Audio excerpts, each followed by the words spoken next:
எல்லா தமிழ் மக்களுக்கும் என்னுடைய வணக்கம். இன்றைக்கி நம்ம கேரளா சமையலில் தேங்காய் அரைச்சி ஊற்றி குடம்புளி இட்டு வச்சா சூப்பராக இருக்கிற ஆலப்புழா ஸ்பெஷல் மீன் குழம்பு தான் செய்கிறாங்க. இது வந்துட்டு சாப்பாடுக்கு சாதம் இருக்குது இல்லைங்களா, சாதத்துக்கு அதே மாதிரி மரவள்ளிக்கிழங்குக்கெல்லாம் சூப்பராக மேட்ச் ஆகிற ஒரு குழம்பு தான். எப்படி செய்யலான்னு பார்த்துட்டு வரலாம். அதுக்காக நான் இங்கே 1 கிலோ அயலை மீன் தான் எடுத்துருக்கு. மத்தியும் இதே மாதிரி செஞ்சு எடுத்துக்கலாம். பாருங்கள், இது அயலை மீன் வந்து க்ளீன் பண்ணுறது ஈஸியாக இருக்கும். இதோட இந்த ஓரமாக இருக்கிற அந்த விங்ஸ் இருக்குது இல்லைங்களா, அதே மாதிரி வால், தலை, கண் அதெல்லாம் ரிமூவ் பண்ணி உள்ளே இருக்கிற அழுக்கெல்லாம் எடுத்ததுக்கப்புறம் உப்பு போட்டு நல்லா அந்த சட்டியிலே கழுகி எடுத்துருச்சுன்னா நீட்டாக கழுகி எடுத்துக்கலாம். ஈஸியாக வேலை முடிச்சுக்கலாம். மத்தி கழுகுற மாதிரி அந்த அளவுக்கு வந்து ரொம்ப டைமாக ஆகாது. முதல்ல குடம்புளி ஊற வச்சுக்கலாம். பாருங்கள், ஒரு 4 மீடியம் சைஸ் பீஸு நான் ஊற வச்சுருக்கேன். 1 கிலோ மீனுக்கு இது போதும். இந்த புளி வந்து வெந்ததுக்கு அப்புறம் புளி கறியில் கலந்துகிட்டே இருக்கும். ஸோ இந்த அளவுக்கு கரெக்டாக இருக்கும். அது அங்கே ஊறட்டும். அதுக்குள்ளே பாருங்கள், நான் வந்து மீன் வந்து க்ளீன் பண்ணி எடுத்து வச்சுருக்கு. நல்லா கட் பண்ணி எல்லாமே அழுக்கெல்லாம் ரிமூவ் பண்ணதுக்கப்புறம் உப்பு போட்டு நல்லா கழுகி ஒரு 4-5 டைம் தண்ணியில் கழுகி சுத்தமாக எடுத்து வச்சுருக்கு. இப்படி தான் மீன் கழுகணும். அது வந்து நல்ல அழுக்கெல்லாம் போயிடுச்சுன்னா கொஞ்சம் மஞ்சள் கலராக தெரிகிற மீன் வந்து நல்ல வெள்ளை கலராக தெரிய ஆரம்பிக்கும். இதே மாதிரி நீட்டாக கழுகி எடுத்து வச்சுக்கோங்க. அதுக்கப்புறம் இதை அரைக்கிறதுக்காக ஒரு 2 கப்பு தேங்காய் எடுத்துருக்கு. ஒரு மீடியம் சைஸ் தேங்காய், இல்லை கொஞ்சம் பெரிய தேங்காய் இருந்தாலும் பரவாயில்ல, ஃபுல்லாக எடுத்துக்கோங்க. கூடவே வந்து 4 டேபிள் ஸ்பூன் அளவுக்கு மிளகாய்த்தூள், 1.5 டேபிள் ஸ்பூன் அளவுக்கு மல்லித்தூள், 1/2 டீஸ்பூன் அளவுக்கு மஞ்சத்தூள், இது சேர்த்து தான் அரைக்கிறேன். மல்லித்தூள் நீங்கள் சேர்க்கும்போது நீங்கள் ஃப்ரெஷ்ஷாக வீட்டில் பவுட்ரு பண்ணி வச்ச மல்லித்தூள் தான் இருக்குது. ரொம்ப மணமாக இருக்குது மல்லித்தூளுக்கு அப்படின்னா 1 டேபிள் ஸ்பூன் சேர்த்தா போதும். இப்போ பாருங்கள், நான் வந்து மிக்சியில் இதெல்லாமே சேர்த்து தேவையான அளவுக்கு தண்ணி ஊற்றி அரைச்சி எடுத்துக்கலாம். நைஸாக அரைச்சிக்கோங்க. தண்ணி வந்து இந்த தேங்காய்க்கு மேலே நிற்கிற லெவலில் ஊற்றி அரைச்சிக்கோங்க. பாருங்கள், இதே மாதிரி கட்டியாக கொஞ்சம் ஸ்மூத்தாக ஃபைன் பேஸ்ட்டை அரைச்சி எடுத்துக்கோங்க. மண்சட்டியில் தான் எப்போவுமே குழம்பு வைப்பாங்க. உங்கள்கிட்ட மண்சட்டி இல்லை அப்படின்னா இருக்கிற பாத்திரம் எடுத்துக்கோங்க, ஒன்றும் ப்ராப்ளம் இல்லை. இப்போ பார்த்துக்கோங்க, ஒரு 4-5 காரம் மறக்கிற பச்சை மிளகாய் அதுவும் போட்டுக்கோங்க. அதுக்கப்புறம் வந்துட்டு புளி வந்து நம்ம ஒரு 1/2 மணி நேரம் ஊற வச்சுருந்த புளி தான், கழுகி அதுவும் போட்டுக்கலாம். அந்த தண்ணி வந்து ஊற்ற வேண்டாம், தண்ணி கொட்டிக்கோங்க. இந்த புளியில் இருக்கிற புளி தான் கொதிக்கும் போது வேகும்போது அந்த குழம்பு கூட கலந்து மீனில் எல்லாம் அப்சர்ப் ஆகி மீன் நல்லா டேஸ்ட்டாக கிடைக்கும். புளியும் போட்டதுக்கப்புறம் நம்ம அரைச்சி ரெடி பண்ணி வச்சுருந்த அந்த தேங்காயோட மிக்ஸும் ஊற்றிடலாம். இது இப்போ கட்டியாக இருக்குது. தேவையான அளவுக்கு தண்ணி ஊற்றி இந்த கிரேவி வந்து கரெக்ட் பண்ணணும். அந்த தண்ணியோட அளவு வந்து எனக்கு கரெக்டாக சொல்ல முடியல. இப்போ நான் மிக்ஸ் பண்ணும்போது பார்த்துக்கோங்க. நல்லா மிக்ஸ் பண்ணதுக்கப்புறம் இந்த கிரேவி பாருங்கள் இப்போ வந்து கட்டியாக இருக்குது. இது மீனெல்லாம் போட்டு கொதித்து வெந்து வந்ததுக்கப்புறம் ரொம்ப கட்டியாகி போயிடும். அதனால் மறுபடியும் தண்ணி ஊற்றிடலாம். ஒரு 2 கப்பு தண்ணி ஆல்மோஸ்ட் நான் இப்போ மறுபடியும் ஊற்றியிருக்கேன்.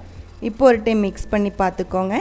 இதோட இப்போ இருக்கிற கன்சிஸ்டன்சி நம்ம குழம்பு வெந்து கரெக்டானதுக்கப்புறம் ஃபைனலாக இந்த கன்சிஸ்டன்சி தான் நமக்கு குழம்புக்கு கிடைக்கணும். அதனால எக்ஸ்ட்ரா கொதிக்கிறதுக்காக வேகிறதுக்காக ஒரு 3/4 கப் அளவுக்கு தண்ணி மறுபடியும் நான் ஊற்றிருக்கு.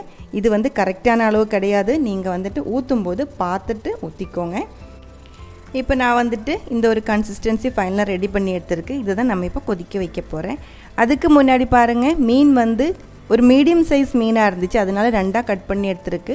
பெரிய மீனாக இருந்தால் நீங்கள் 4ஆவா இல்லை 5 பீஸாவா, இல்லை ரொம்ப சின்னதாக இருந்தால் முழுசாக கூடி போட்டு உங்களோட இஷ்டத்துக்கு தகுந்த மாதிரி நீங்கள் இது வேக வச்சு எடுத்துக்கலாம்.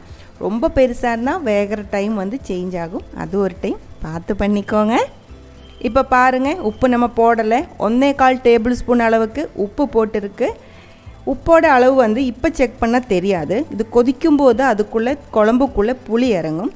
அப்போ தான் இதோட டேஸ்ட்டு வந்து கரெக்டாக பேலன்ஸ் ஆகும். இது கூடயே மீனும் மிக்ஸ் பண்ணி ஒன்றா வேக வச்சுக்கலாம், ஒன்றா கொதிக்க விட்டுக்கலாம். ஆனால் இப்போ இங்கே நமக்கு கிடச்ச அந்த அயலை மீன் வந்து அந்தளவுக்கு ஃப்ரெஷ்ஷாக இல்லை. அதனால நான் இப்போ இது ஒரு டைம் கொதிச்சதுக்கு அப்புறம் தான் மீன் ஆட் பண்ணுறேன். அங்கெல்லாம் வீட்டிலலாம் அம்மாவோட வீடு ஆலப்புழை தான், காயங்குளம்.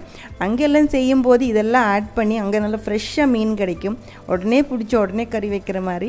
அப்போ அங்கெல்லாம் செய்யும்போது உடனே கட் பண்ணி இந்த குழம்புக்குள்ளே ஆட் பண்ணி ஒன்றா கொதிக்க வச்சிடும். அது வந்து ரொம்ப ஃப்ரெஷ்ஷாக இருக்கிற மீன் தான். இங்கே கண்ணூர் சைடில் நமக்கு அந்தளவுக்கு ஃப்ரெஷ்ஷாக மீன் கிடைக்கல. இப்போ லாக்டவுன் கூட ஆயிருக்கு இல்லைங்களா, அதனால் இப்போ அதனால் இது வந்து நான் முதல்ல கொதிக்க வச்சுருக்கு. கொதிச்சதுக்கப்புறம் மீன் இப்போ ஆட் பண்ணி கொடுத்துக்கலாம்.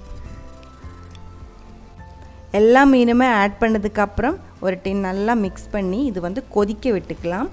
நல்லா கொதிக்கட்டும். நல்லா கொதிச்சதுக்கப்புறம் தீ வந்து கம்மி பண்ணி வச்சுக்கோங்க.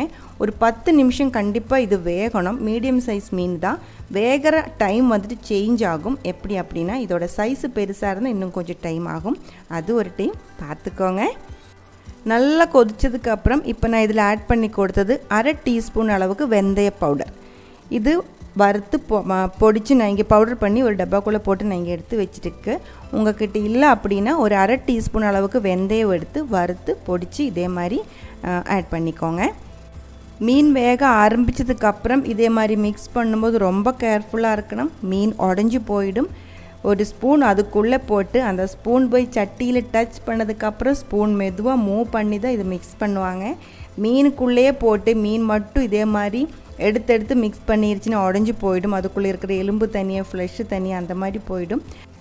மீன் கொதிக்க ஆரம்பித்ததுக்கப்புறம் மேக்ஸிமம் ஒரு 2 டைம் இதே மாதிரி மெதுவாக மிக்ஸ் பண்ணி கொடுத்தா போதும். இந்த குழம்பு நான் இப்போ வந்துட்டு 5 நிமிஷம் மீடியம் ஃப்ளேமில் நல்லா கொதிக்க விட்டுட்டேன். அதுக்கப்புறம் தீ கம்மி பண்ணதுக்கப்புறம் ஒரு 5 நிமிஷம் லோ ஃப்ளேமில் மூடி வச்சுட்டு வேக விட்டுட்டேன்.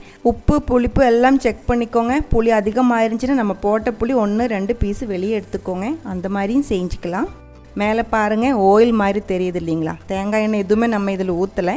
ஆனால் மேலே அந்த பார்க்குற ஆயில் வந்துட்டு தேங்காயிலேருந்து பிரிஞ்சு வந்த ஆயில் தான். குழம்பு வந்து செட்டாக இருக்குது. போதும். தீ ஆஃப் பண்ணிடலாம். மேலே வந்து கொஞ்சம் கருவேப்பிலையும் நான் போட்டு கொடுத்துருக்கேன்.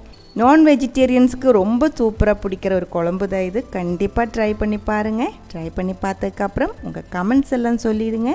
இந்த சமையல் பிடிக்கிற ஃப்ரெண்ட்ஸுக்கு ஷேர் பண்ணி விட்டுக்கோங்க. நீங்கள் இதுவரைக்கும் கொடுத்துட்ருக்கிற சப்போர்ட்டுக்கு ரொம்ப ரொம்ப நன்றி. உடனே பார்க்கலாம் இன்னும் ஒரு ரெசிபியோட. அது வரைக்கும் வணக்கம்.